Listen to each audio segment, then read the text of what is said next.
एक बार फिर स्वागत है आपका एक्सपोज लाइव न्यूज नेटवर्क में। आइए नजर डालते हैं विधि जगत की कुछ प्रमुख खबरों पर। अभी हाल ही में एक ताजे मामले में 15वें अतिरिक्त सत्र न्यायाधीश ने एक आरोपी को धारा 363, 366, 376, 376(3) के अपराध में बरी किया। आरोपी की तरफ से पैरवी करते हुए एडवोकेट अपूर्व शुक्ला ने बताया कि आरोपी आयुष पिता गणेश यादव अपराध धारा 363, 366, 376, 376(3) भारतीय दंड विधान एवं धारा 5(6) लैंगिक अपराध से बालकों का संरक्षण अधिनियम 2012 के आरोप से माननीय 15वें अतिरिक्त सत्र न्यायाधीश इंदौर द्वारा दोषमुक्त किया गया। प्रकरण में उक्त आरोपी के विरुद्ध एक महिला द्वारा यह रिपोर्ट की गई थी कि वह आरोपी को जानती थी और उसकी उम्र 18 वर्ष से कम थी। उसका उसकी मां से झगड़ा हो जाने के कारण वह घर से बाहर जाकर आयुष को कॉल करके बुलाया था, जहां से उसे आयुष सनावद और खरगोन ले गया, जहां पर आयुष ने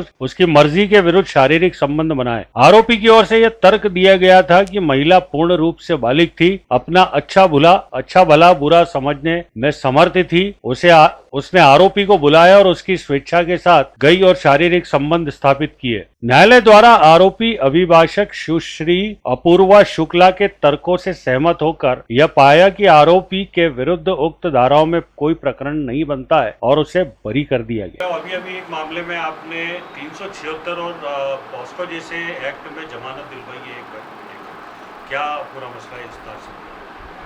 ये आरोपी आयुष पिता गणेश यादव पर आरोप लगाया था एक महिला के द्वारा, जिस पर 363, 366, 376 2N, 376 3 भारतीय दंड विधान के अंतर्गत और धारा 5(6) लैंगिक अपराध से बालकों का संरक्षण अधिनियम 2012 के आरोप लगाए गए थे, जिसमें 15वें अतिरिक्त सत्र न्यायाधीश ने उन्हें दोषमुक्त किया गया है।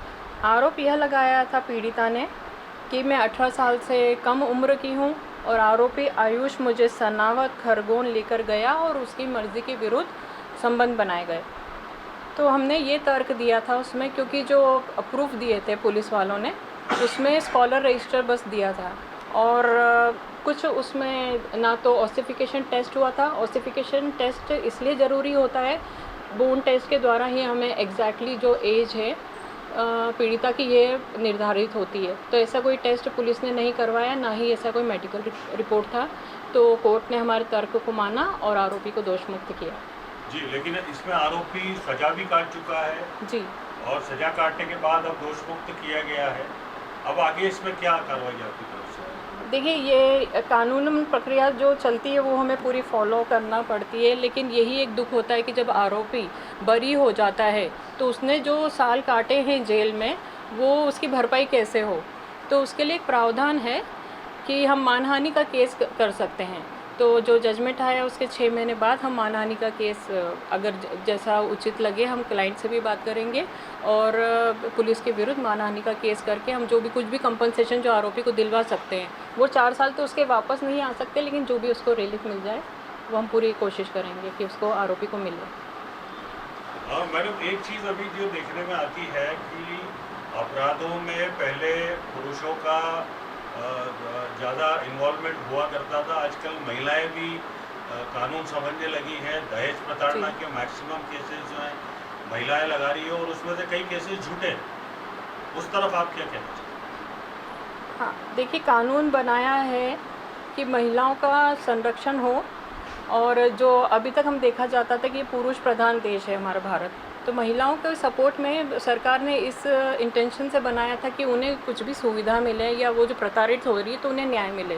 लेकिन आजकल कुछ महिलाएं उसमें पढ़ी लिखी भी हैं और कुछ जो ना पढ़ी लिखी हैं वो अपना ज्ञान कहीं से अर्जित करके ये मिसयूज़ भी कर रही हैं। लेकिन ये जो मामला था उनमें से हम कह सकते हैं कि एक तरीके का वही मामला था कि आप किसी के बहकावे में आके अपने आरोपी के ऊपर कंप्लेंट कर दी, लेकिन आपकी नासमझी में उसका तो जीवन पूरा ख़राब हो चुका है।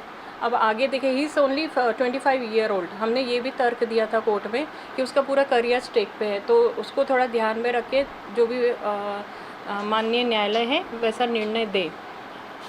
मेरा बस यही एक सजेशन है महिलाओं को कि आप किसी को भी फंसाने के लिए या किसी से बदला लेने के लिए इन सारे सेक्शंस को यूज़ नहीं करें। अगर आपके साथ सच में ऐसा कुछ हुआ है तो वो बिल्कुल आप आइए आगे और अपना केस दर्ज करिए और आपको जो भी न्याय चाहिए उसकी प्रक्रिया को आप पूरा फॉलो करें।